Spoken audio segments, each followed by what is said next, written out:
Once upon a time there lived a young girl named Cinderella. Her stepmother and two stepsisters didn't like her. She slept in the attic and did all the hard work in the house, but never complained while her sisters tried on new clothes in front of the mirror. She worked.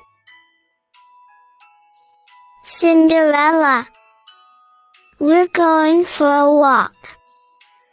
You put our cloths back in place, the elder daughter said, and cook dinner for us, the younger daughter added.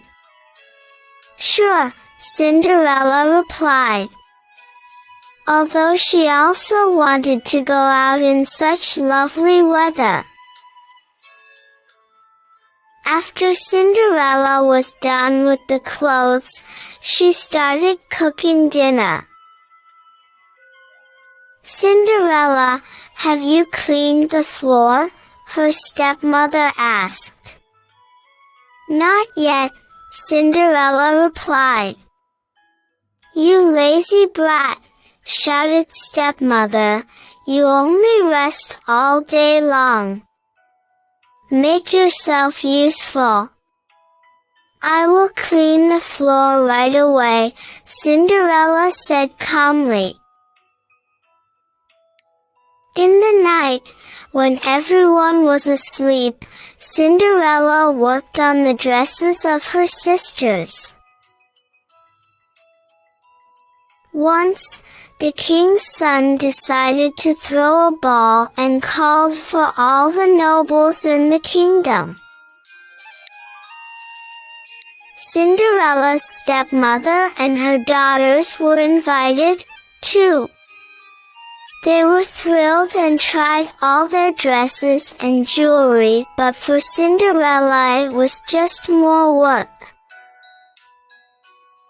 My dress will be the best at the ball, the younger sister said. No, mine will be the best, the elder sister replied. You both have excellent dresses, said Cinderella. No one asked you, the elder sister replied angrily. In your dirty robes no one would even let you into the castle, added the younger sister.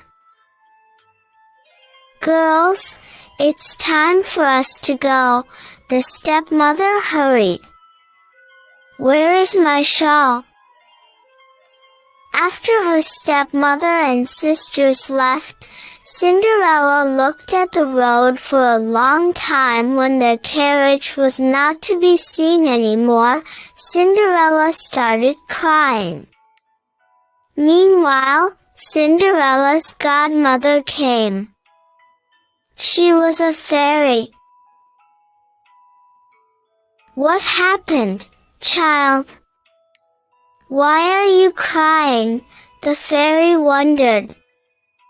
Ah, godmother, I'd love to go to the ball and see the prince. I can help you, the fairy said, if you bring the best pumpkin from the garden for me. Oh, I have lost my magic wand, exclaimed the fairy. Without it I can't cast spells. Here it is, the fairy said happily, and she turned the pumpkin into a carriage. But the carriage can't move by itself. It needs horses. The fairy then turned 6 mice into beautiful horses. Then Cinderella brought a rat to her godmother, and she turned the rat into a coachman. Great! Now you can go to the ball, the fairy said to Cinderella. Are you happy? Yes. But how will I appear at the call in this dirty dress? The fairy touched the dirty dress with her magic wand, and the old rags instantly turned into a luxurious dress with gold and silver decorations and gems. Finally, the fairy gave Cinderella a pair of crystal shoes. The whole world hadn't seen such gorgeous shoes. But remember that must come back from the ball before midnight, the fairy warned. If you stay just a minute longer, your carriage will become a pumpkin again. And the horses will turn into mice, the coachman will turn into a rat, and your beautiful dress into your old rags. Thank you, Godmother. I'll keep that in mind, Cinderella said and went to the ball. Cinderella arrived to the castle when the ball was at its height. The guards reported to the prince that an unknown beautiful princess had arrived. The prince came out himself to greet Cinderella and lead her into the hall. The music quieted, everyone stared at Cinderella, stricken with her beauty. What a beauty, everyone whispered. Dear princess, may I dance with you? The prince asked Cinderella. Cinderella agreed happily. She danced very well, and everyone started liking her even more. Soon the servants brought delicious fruits and sweets, but the prince didn't even touch them, as he was looking at Cinderella. Cinderella approached her sisters, talked to them and gave them some oranges. The sisters were surprised at the attention of this unknown princess, then everyone got back to dancing. Cinderella had a lot of fun and totally forgot about her godmother's warnings.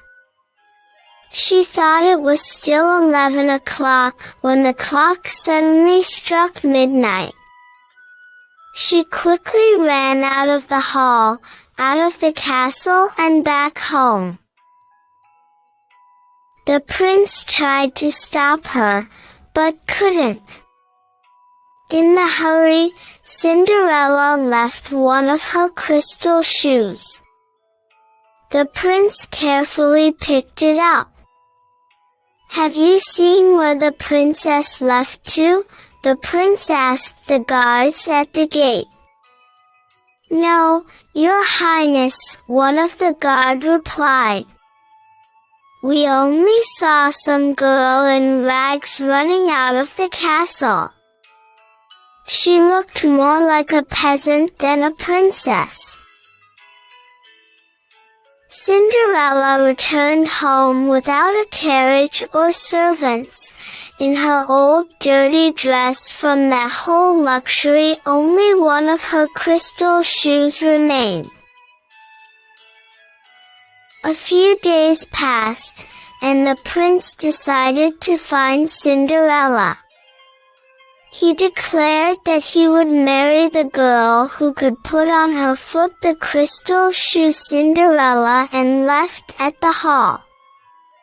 At first Princess tried the shoe, then all the noble women, then the rest of the women in the kingdom. The shoe was so small that no one could put it on. Cinderella's sisters also tried the shoe, but it was too small for them. Do you have any other girl in the house? The official asked. Yes, the sisters replied, but she is ugly. Still, they called Cinderella. Cinderella tried on the shoe. And oh wonders! The shoe fit. Cinderella took the second shoe out of her pocket and put it on her other foot. At that moment her kind godmother appeared and touched her dress with the magic wand. Cinderella's dirty dress turned into a luxurious dress, even better than the one she wore at the hall.